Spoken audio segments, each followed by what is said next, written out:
बिस्मिल्लाहिर्रहमानिर्रहीम। आज की वीडियो में हम आपके साथ खातून जन्नत हज़रत बीबी फ़ातिमा रज़ी अल्लाह ताला अन्हों की ज़िंदगी का एक वाक़या बयान करने जा रहे हैं।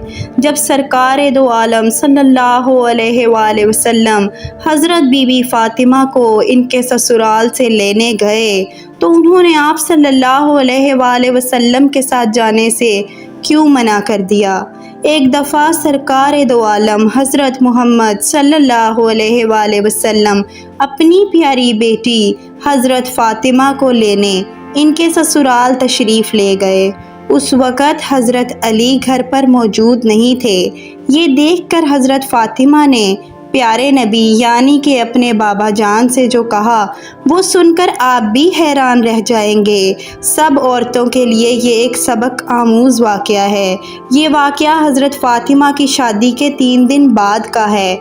हज़रत फ़ातिमा की शादी के 3 दिन बाद अल्लाह के प्यारे नबी हज़रत मुहम्मद सल्लल्लाहु अलैहि वसल्लम हज़रत फ़ातिमा के ससुराल गए यानी हज़रत अली रज़ी अल्लाह ताला अन्हा के घर तशरीफ़ ले गए और आपने बीबी फ़ातिमा को आज़माने के लिए इरशाद फरमाया, बेटी फ़ातिमा मैं तुम्हें लेने के लिए आया हूँ।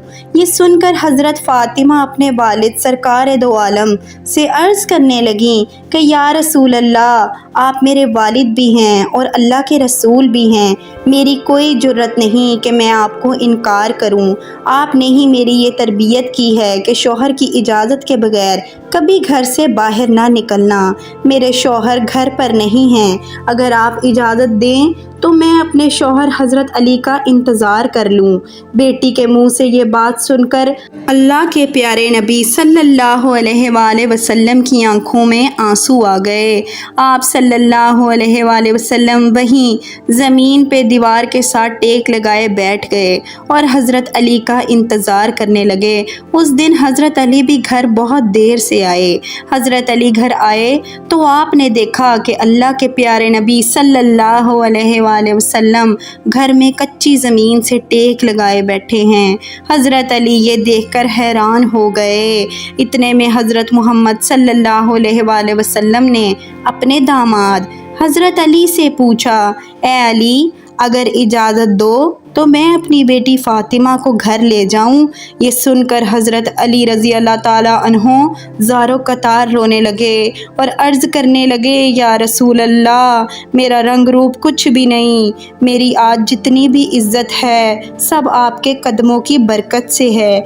रसूल अल्लाह सल्लल्लाहु अलैहि वसल्लम, फिर आपको मुझसे इजाज़त लेने की क्या ज़रूरत, ये भला कैसे मुमकिन है। ये सुनकर अल्लाह के प्यारे नबी सल्लल्लाहु अलैहि वसल्लम ने इरशाद फरमाया, ए अली, मैंने फ़ातिमा को सिखाया है कि कभी भी शौहर की इजाज़त के बगैर घर से ना निकलना और हमेशा अपने शौहर की इताअत करना।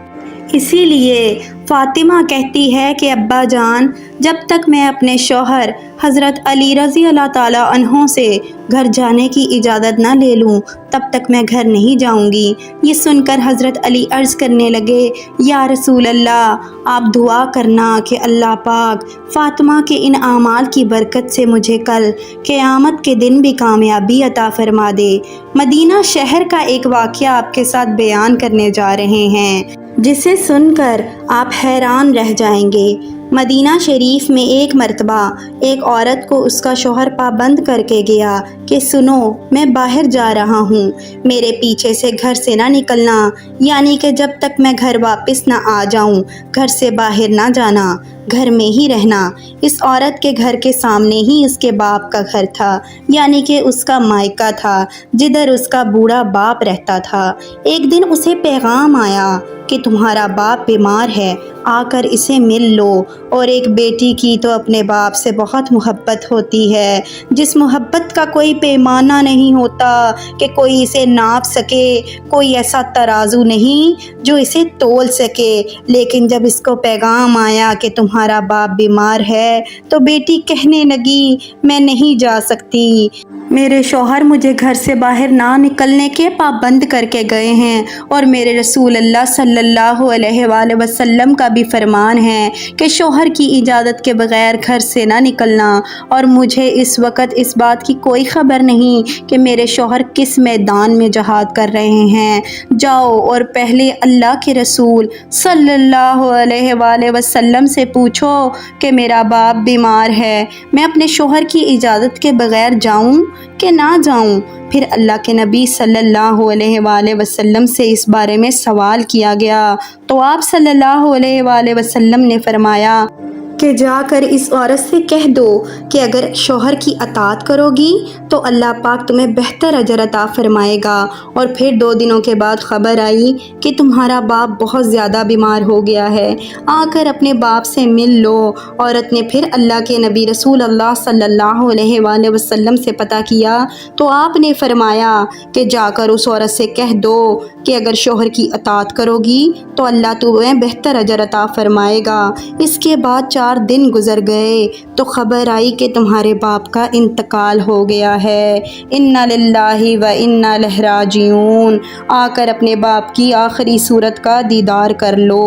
یہاں یہ بات آپ سوچیں کہ چاہے کوئی بیٹی ہو اپنے باپ سے کتنی ہی دور کیوں نہ ہو، دنیا کے کسی کونے میں کیوں نہ ہو، لیکن اگر اس کو یہ خبر ملے کہ اس کے باپ کا انتقال ہو گیا ہے تو وہ بضد ہو جاتی ہے کہ چاہے مجھ سے دنیا کی تمام مال و دولت لے لو، یہ تمام جائیداد لے لو، لیکن بس مجھے اپنے والد کا آخری دیدار کر لینے دو۔ لیکن یہاں پر یہ کیسی گھڑی ہے کہ سامنے ہی باپ کا انتقال ہو گیا ہے، مگر یہ عورت اپنے شوہر کی اجازت کے بغیر اپنے باپ کی آخری صورت بھی نہیں دیکھنے جا رہی۔ اس نے اللہ کے پیارے نبی سرکار دو عالم صلی اللہ علیہ وآلہ وسلم کے پاس پھر سے پیغام بھیجا کہ یا رسول اللہ، میرے باپ کا انتقال ہو گیا ہے، میرے سر سے باپ کا سایہ اٹھ گیا ہے، میرے شوہر مجھے گھر سے باہر نکلنے کے لیے منع کر کے گئے ہیں، اب میرے لیے کیا حکم ہے؟ تو یہ سن کر اللہ کے پیارے نبی صلی اللہ علیہ وآلہ وسلم کے وہی جملے تھے جو اس سے پہلے آپ نے فرمائے تھے۔ آپ نے فرمایا کہ جا کر اس عورت سے کہہ دو کہ اگر شوہر کی اطاعت کرو گی تو اللہ تعالیٰ تمہیں اس کے لیے بڑا اجر دے گا۔ یہ تھیں اللہ کے رسولوں پہ ایمان رکھنے والی عورتیں۔ شوہر کی دوری میں باپ کا انتقال ہو گیا، مگر شوہر کی اجازت کے بغیر اپنے باپ کی آخری صورت دیکھنے کے لیے بھی نہیں گئیں۔ اس کے بعد اس عورت کے باپ کو دفن کر دیا گیا۔